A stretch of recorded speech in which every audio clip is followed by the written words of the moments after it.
یہ اور بات ہے، اگر تمہارے دل کے اندر خاوند کی محبت ہوگی، پیار ہوگا، شفقت ہوگی، تو اللہ رب العالمین از خود تمہارے شوہر کے دل میں بھی تمہارے لیے محبت ڈال دیں گے، پیار ڈال دیں گے، وہ بھی تم سے محبت کرے گا، کیونکہ ہمیشہ ہمیشہ دل کو دل سے راہ ملتی ہے۔ یہ جملہ ایسا ہے جس کے بارے میں بادشاہ بھی پریشان ہوتا تھا۔ ایک دفعہ انہوں نے وزیر کو بلا کر کہا کہ یہ جو کہتے ہیں دل کو دل سے راہ ملتی ہے، تھوڑا سا مجھے اس کی وضاحت چاہیے۔ وزیر بڑا عقل مند و دانا قسم کا آدمی تھا، انہوں نے بادشاہ کو کہا، بادشاہ صاحب اگر آپ یہ شہنشاہی والا لباس اتار کر غریبی والا لباس پہن لیں تو میں تمہیں اس کی حقیقت بتا دوں گا کہ دل کو دل کی راہ کس طرح ملتی ہے۔ بادشاہ نے چند دن گزرنے کے بعد غریبی والا لباس پہن لیا اور وزیر کو کہا کہ اب مجھے بتاؤ کہ یہ دل کو دل کی راہ کس طرح کہتے ہیں۔ اب وزیر نے کہا کہ بادشاہ سلامت، یہ جو سامنے سے شخص گلی سے گزر رہا ہے اس کے بارے میں تم کیا کہتے ہو؟ بادشاہ نے کہا کہ یہ بیوقوف قسم کا آدمی ہے، گھٹیا قسم کا آدمی لگتا ہے، مجھے تو اس جیسا بیوقوف دنیا میں اور کوئی نہیں لگتا۔ بادشاہ جب یہ کہنے لگا تو وزیر نے کہا کہ ٹھیک، اب چلتے ہیں اس شخص کے پاس، حال حوال کرتے ہیں۔ انہوں نے اس شخص کو آ کر سلام دیا، خیر خیریت پوچھی اور پوچھا کہ آج کل کا جو ہمارا بادشاہ ہے اس کے بارے میں تم کیا کہتے ہو، تمہارا کیا خیال ہے، کیا رائے ہے؟ تو اس شخص نے کہا کہ بیوقوف قسم کا ہمارا بادشاہ ہے، بڑا گھٹیا قسم کا آدمی لگتا ہے، اس کو کچھ شعور ہی نہیں ہے، کچھ سمجھ ہی نہیں ہے، پتہ نہیں کیسے یہ رعایا کو چلا رہا ہے۔ بادشاہ جب یہ سن کر بڑا حیران ہوا۔ وزیر نے کہا کہ اب دیکھا، جس طرح تم نے اس کے بارے میں یہ خیالات رکھے ہوئے تھے کہ یہ بیوقوف قسم کا آدمی ہے، بڑا پاگل لگتا ہے سب سے زیادہ، تو اسی طرح کا نظریہ اس کے پاس تھا، یہ بھی کہتا ہے کہ بادشاہ جو ہے ہمارا بڑا بیوقوف قسم کا آدمی ہے، پتہ نہیں کیسے وہ رعایا کو چلا رہا ہے۔ اب اس نے وزیر نے اور تصدیق کرنے کے لیے بادشاہ کو کہا تھوڑا آگے چلتے ہیں اور تمہیں اس کی تصدیق بتا دیتا ہوں۔ جب وہ آگے چلے تو پھر اسی گلی کے اندر ان کو ایک دوسرا آدمی ملا۔ بادشاہ سے پوچھنے لگا اپنا وزیر کہ بادشاہ صاحب یہ جو سامنے سے شخص جا رہا ہے اس کے بارے میں تمہارا کیا خیال ہے، کیا رائے ہے؟ تو بادشاہ نے کہا یہ تو بڑا سمجھدار بندہ لگتا ہے، عقل مند بندہ ہے، اور اس کے جو رویے ہیں اور جو اس کے رویے ہیں وہ بھی مجھے بڑے اچھے لگتے ہیں۔ اب یہ دونوں اس شخص کے پاس آگے سلام دے کر خیر خیریت پوچھی اور پوچھنے لگا وزیر کہ بتاؤ آج کل کا جو ہمارا بادشاہ ہے اس کے بارے میں تم کیا کہتے ہو؟ تو انہوں نے کہا کہ ہمارا بادشاہ تو بڑا اچھا بندہ ہے، بڑا عقل مند و شعور والا بندہ لگتا ہے، انہوں نے تو رعایا کو خوش کیا ہوا ہے، ہم تو اس سے بہت مطمئن ہیں۔ اسی طرح جب بادشاہ نے سنا تو بڑا حیران ہوا کہ جس طرح نظریہ میں اس کے بارے میں رکھتا تھا، جس طرح میرے خیالات تھے تو وہی خیالات وہ میرے بارے میں رکھتا ہے۔ وزیر نے کہا کہ بادشاہ صاحب اسی چیز کا نام ہے دل کو دل سے راہ ملتی ہے۔ تو میرے عزیز دوستو، خواتین کو یہ نصیحت کرنا چاہتا ہوں کہ تمہارے دل کے اندر اگر خاوند کی محبت ہوگی، پیار ہوگا، تو از خود اللہ رب العالمین تمہارے خاوند کے دل میں یہ محبت ڈال دے گا۔ ایک اور بات جو جھگڑے کا باعث بنتی ہے وہ یہ ہے کہ عورتوں کو ہمیشہ ہمیشہ باہر گھومنے پھرنے کی عادت پڑ جاتی ہے، یہ بھی ہمیشہ ہمیشہ عورت کو اپنے خاوند کے ساتھ جھگڑے کا باعث بنتی ہے۔ یہ عادت جو ہوتی ہے عورتوں کو اپنے ماں باپ کے گھر سے پڑی ہوئی ہوتی ہے، جب وہ چھوٹی ہوتی ہیں تو پھر باہر نکلنا، گھومنا پھرنا، اسکولوں کالجوں کے اندر تعلیم کے لیے جانا، ایسی عادت پڑ جاتی ہے کہ پھر بڑے تک بھی عادت نہیں جاتی، شادی کر جاتی ہیں تو پھر اس کے بعد بھی اپنے خاوند سے بار بار اصرار کہتی ہیں آج مجھے کسی پارک میں لے جاؤ، آج مجھے کسی اور سیرگاہ میں لے جاؤ، کسی بڑے شہر میں لے جاؤ، بڑے ریسٹورنٹ میں لے جاؤ اچھا کھانا کھلانے کے لیے۔ تو اسی طرح اس کے تو دو نقصانات ہیں۔ ایک نقصان یہ ہے کہ تم نے اگر کسی غیر مرد کو دیکھ لیا، اس کی تصویر، اس کا فیس تمہارے دل کے اندر آ گیا، تم اس سے محبت کر بیٹھی تو پھر تمہارے خاوند کے ساتھ تمہاری محبت کم ہو جائے گی۔ اور اس کا دوسرا نقصان یہ ہے کہ وہاں پر جو راستے سے اور بھی مرد حضرات گھوم رہے ہیں، بازاروں کے اندر، پارکوں کے اندر، سیر اور تفریح گاہوں کے اندر، ہو سکتا ہے کسی کی نظر تمہارے اوپر پڑ جائے اور وہ تمہارا دیوانہ بن جائے، وہ کسی طرح راستہ نکال کر تم تک پہنچے، تم سے بات چیت کرنے لگے میسنجر پر، تو پھر کیا ہوگا؟ تمہاری تعلقات کسی اور بندے سے ہو جائیں گے، پھر تمہارا شوہر کہاں تم سے خوش ہوگا؟ تو یہ باہر والا جو گھومنے پھرنے والا معاملہ ہوتا ہے یہ انسان کو اور زیادہ گناہوں کے اندر مبتلا کر دیتا ہے۔ عورتیں اگر باہر خود کو لے جائیں گی تو پھر وہ پتہ نہیں روزانہ کتنی نظروں کا شکار ہوں گی، ہوس بھری نظروں کا شکار ہو جائیں گی۔ وہاں پر تو کچھ لوگ اسی لیے کھڑے ہیں کہ کسی طرح کوئی لڑکی وہاں سے گزرے، ہم اس سے بات چیت کریں، اس سے حال حوال کریں، اس سے گپے شپے لگائیں، اس کے ساتھ یاریاں دوستیاں لگائیں۔ تو ظاہر سی بات ہے جب تم گھر سے باہر نکلو گی تو پھر تمہارے لیے سب سے بڑا فتنہ یہ ہے کہ لوگ تمہارے اوپر مر مٹنے کے لیے دیوانے بنے پھریں گے۔ جب لوگ تمہارے اوپر دیوانے بنے پھریں گے تو ظاہر سی بات ہے کہ تم بھی اس پر ایک نہ ایک دن دیوانی بن جاؤ گی، پھر کہاں تمہاری خاوند کے ساتھ اچھی تعلقات قائم ہوں گے۔ بھائی یہ جو باہر گھومنے پھرنے کا ماحول ہے یہ فرنگیوں کا طریقہ ہے، اسلام کا یہ طریقہ نہیں ہے۔ ہم نے جس دین کو تسلیم کیا ہے، جس اسلام کو ہم نے تسلیم کیا ہے، رسول اللہ صلی اللہ علیہ وسلم کی تعلیمات کو ہم نے تسلیم کیا ہے، اس چیز میں یہ تصور نہیں ملتا۔ دین اسلام کے اندر تو عورت کے لیے صرف اور صرف گھر کی چار دیواری ہی اس کا ٹھکانہ ہے، اس کا رہنا کھانا پینا۔ جب اس کو سب کچھ خاوند گھر کے اندر لا کر دے رہا ہے تو پھر اس کو کیا ضرورت ہے گھر سے باہر جانے کی؟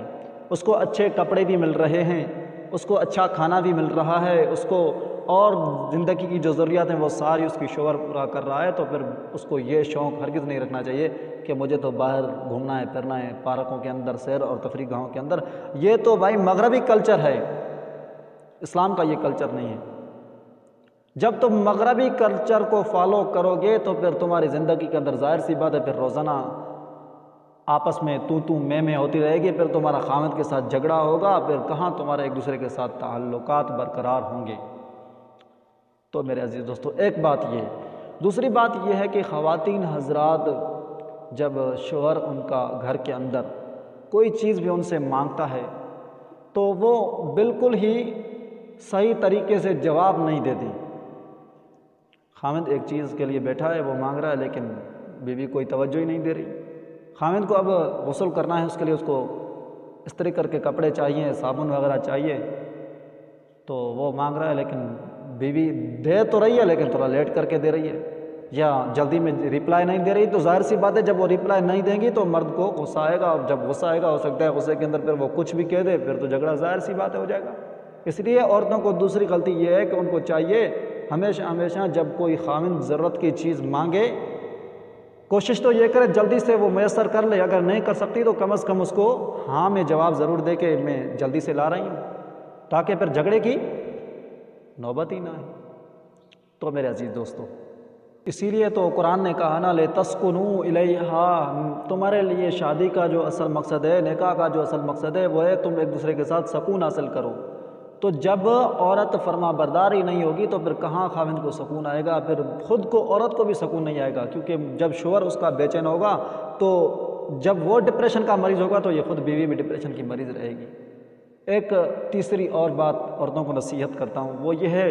کہ خاوند جب بھی اپنے دفتر سے یا کاروبار سے جیسے ہی گھر آتا ہے تو وہ عورت اپنا رونا دھونا شروع کر دیتی ہے۔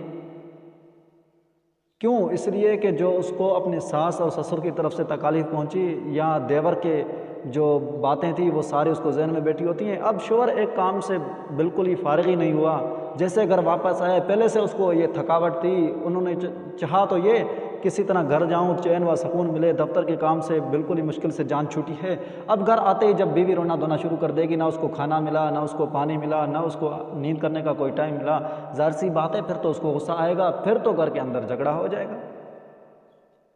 اس لیے اس چیز سے بھی عورتوں کو اعتراض کرنا چاہیے کہ گھر آتے ہی شوہر کو اپنا رونا دھونا نہ سنائیں، بلکہ کچھ دیر کے لیے اس کو چھوڑیں، وہ کھانا پینا کھائے، اس کے بعد آرام کرنے دیں اس کو، پھر تسلی سے جب وہ فریش ذہن ہو تو پھر اس کو اپنا سارا ماجرا بتا دے کہ آج میرے ساتھ سسر نے یا ساس نے یہ معاملہ کیا ہے، یہ زیادتی کی ہے، کیونکہ گھر کے اندر یہ باتیں تو ہوتی رہتی ہیں، جب ہو جائیں تو پھر صبر کے ساتھ معاملے کو سمیٹ دیا جائے۔ چوتھی بات جو آپ حضرات کو عرض کر دوں وہ یہ ہے کہ عورت کو چاہیے کہ ہمیشہ بلا ضرورت اپنے گھر سے یا خاوند کی اجازت کے بغیر گھر سے نہ نکلے، کیونکہ اس کے بارے میں ایک حدیث پاک میں بڑا واقعہ بھی آتا ہے۔ ایک صحابیہ تھی، ان کو اپنا شوہر کہہ کر گیا میں تجارت کے لیے کہیں اور جگہ پر جا رہا ہوں، جب تک میں واپس لوٹ کر نہ آؤں تو میں گھر سے ہرگز باہر نکلنے کی اجازت نہیں ہے۔ وہ صحابی تو تجارت کے لیے یا اور کوئی مصروفیت تھی اس کے لیے چلا گیا۔ اب عورت کو چند دن گزرنے کے بعد خبر ملی کہ جو تمہارا باپ ہے بیمار پڑ گیا ہے، تم آؤ اس کی دیکھ بھال بھی کرو گی اور اس کی عیادت کے لیے بھی آؤ۔ چنانچہ انہوں نے پھر فوراً ایک چٹ کے ذریعے سے نبی علیہ الصلوۃ والسلام کے پاس خط بھیجا کہ میرے والد محترم بیمار ہیں، میرے شوہر نے مجھے کہا ہے جب تک میں لوٹ کر نہ آؤں تب تک تمہیں اپنے گھر سے نکلنے کی اجازت نہیں ہے، تو کیا میں اپنے والد کی عیادت کے لیے یا ان کا چہرہ دیکھنے کے لیے جا سکتی ہوں؟ نبی علیہ الصلوۃ والسلام نے انکار کر دیا کہ نہیں، تمہیں ہرگز اس چیز کی اجازت نہیں ہے، کیونکہ شوہر نے منع کر دیا تھا۔ پھر اسی طرح چند دن گزرنے کے بعد اس عورت تک پیغام پہنچا کہ تمہارا والد محترم فوت ہو چکا ہے، اب تو آؤ تم اس کے لیے فاتح خوانی بھی کرو گی اور اس کا منہ تو دیکھ لو، کیونکہ آخری مرحلہ ہوتا ہے، ہر کوئی شخص چاہتا ہے کہ میں میت کا ایک مرتبہ چہرہ دیکھ لوں۔ تو پھر اس عورت نے نبی علیہ الصلوۃ والسلام کے پاس چٹھ لکھی، آپ علیہ الصلوۃ والسلام نے پھر بھی منع کر دیا کہ اگر خاوند نے منع کیا ہے تو میں کیسے اجازت دے سکتا ہوں۔ اب اس کے والد کا کفن دفن وغیرہ سارا بندوبست ہو گیا، وہ قبر کے اندر چلا گیا، پھر بھی یہ عورت اپنے گھر کو نہیں چھوڑی۔ پھر اسی طرح جب اس کا شوہر لوٹ کر آیا، انہوں نے اپنا سارا معاملہ شوہر کو بتایا، شوہر اس کا بڑا خوش ہوا، خوشی کے ساتھ ساتھ ایک چیز کا غم بھی ہوا کہ تم نے ایسا کیوں کیا، اگر تمہیں کوئی ضرورت پڑی تھی تو تم جاتی، یہ کون سی بڑی بات ہے، میں نے تو ویسے فضول تمہیں کہا تھا کہ گھر سے بلا ضرورت نہ نکلو، اگر ضرورت پڑ گئی تھی، تمہارے ابو بیمار تھے یا ابو تمہارے مر چکے تھے تو تمہیں جانے کی اجازت تھی، کیوں نہ گئی؟ انہوں نے کہا کہ آپ نے منع کر دیا تھا اور میں نے یہ پیغام نبی علیہ الصلوۃ والسلام تک بھی بھیجا، نبی علیہ الصلوۃ والسلام نے کہا جب تک تمہیں اپنا شوہر اجازت نہ دے تمہیں گھر سے ہرگز نکلنے کی اجازت نہیں ہے، اس لیے میں نہیں گئی۔ تو اسی واقعے سے عورتوں کو چاہیے، خواتین حضرات کو چاہیے کہ عبرت حاصل کریں، جب ایک عورت کا باپ وفات کر جاتا ہے پھر بھی اس کو گھر سے نکلنے کی نبی علیہ الصلوۃ والسلام اجازت نہیں دیتے۔ آج کل جو عورتیں نہ شوہر سے اجازت مانگتی ہیں، نہ ان کے سامنے اپنی بات لاتی ہیں کہ میں اپنے ابو کے گھر جا رہی ہوں، امی کے گھر جا رہی ہوں، بھائی کے گھر جا رہی ہوں، بس فوراً